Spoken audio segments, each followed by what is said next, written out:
ምዕራፍ 2 ስለ እናንተና በሎዶቅያ ስላሉት ፊቴንም በሥጋ ስላላዩት ሁሉ እንዴት ያለ ትልቅ መጋደል እንዳለኝ ልታውቁ ወዳለሁና ልባቸው እንዲጽናናና በፍቅርም ተባብረው በማስተዋል ወደሚገኝበት ወደ መረዳት ባለጠግነት ሁሉ እንዲደርሱ የእግዚአብሔርንም ምስጢር እርሱንም ክርስቶስን እንዲያውቁ እጋደላለሁ።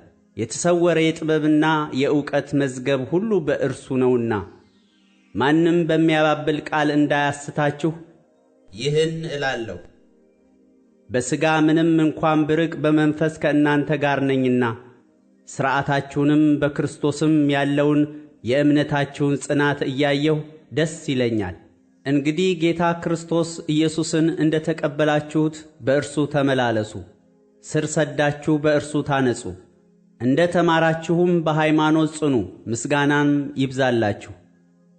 እንደ ክርስቶስ ትምህርት ሳይሆን እንደ ሰው ወግና እንደ ዓለማዊ እንደ መጀመሪያ ትምህርት ባለ በፍልስፍና በከንቱ መታለል ማንም እንዳይማርካችሁ ተጠበቁ።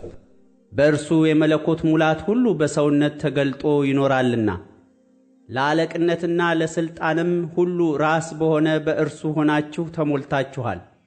የሥጋንም ሰውነት በመገፈፍ በክርስቶስ መገረዝ በእጅ ባልተደረገ መገረዝ በእርሱ ሆናችሁ ደግሞ ተገረዛችሁ። በጥምቀትም ከእርሱ ጋር ተቀብራችሁ በጥምቀት ደግሞ ከሙታን ባስነሳው በእግዚአብሔር አሰራር በማመናችሁ ከእርሱ ጋር ተነሳችሁ። እናንተም በበደላችሁና ሥጋችሁን ባለመገረዝ ሙታን በሆናችሁ ጊዜ ከእርሱ ጋር ሕይወትን ሰጣችሁ፣ በደላችሁን ሁሉ ይቅር አላችሁ።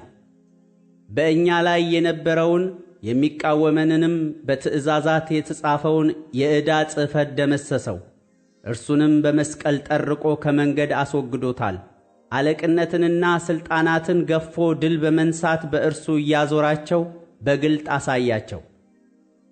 እንግዲህ በመብል ወይም በመጠጥ ወይም ስለ በዓል ወይም ስለ ወር መባቻ ወይም ስለ ሰንበት ማንም አይፍረድባችሁ። እነዚህ ሊመጡ ያሉት ነገሮች ጥላ ናቸውና አካሉ ግን የክርስቶስ ነው። ትሕትናንና የመላእክትን አምልኮ እየወደደ ባላየውም ያለ ፈቃድ እየገባ በሥጋዊም አእምሮ በከንቱ እየታበየ ማንም አይፍረድባችሁ። እንደዚህ ያለ ሰው ራስ ወደሚሆነው አይጠጋም።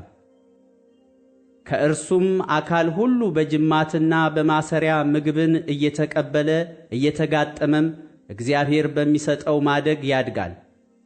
ከዓለማዊ ከመጀመሪያ ትምህርት ርቃችሁ ከክርስቶስ ጋር ከሞታችሁ እንደ ሰው ሥርዓትና ትምህርት አትያዝ፣ አትቅመስ፣ አትንካ ለሚሉት ትእዛዛት በዓለም እንደምትኖሩ ስለምን ትገዛላችሁ? እነዚህ ሁሉ በመደረግ ሊጠፉ ተወስነዋልና። ይህ እንደ ገዛ ፈቃድህ በማምለክና በትሕትና ሥጋንም በመጨቆን ጥበብ ያለው ይመስላል። ነገር ግን ሥጋ ያለ ልክ እንዳይጠግብ ለመከልከል ምንም አይጠቅምም።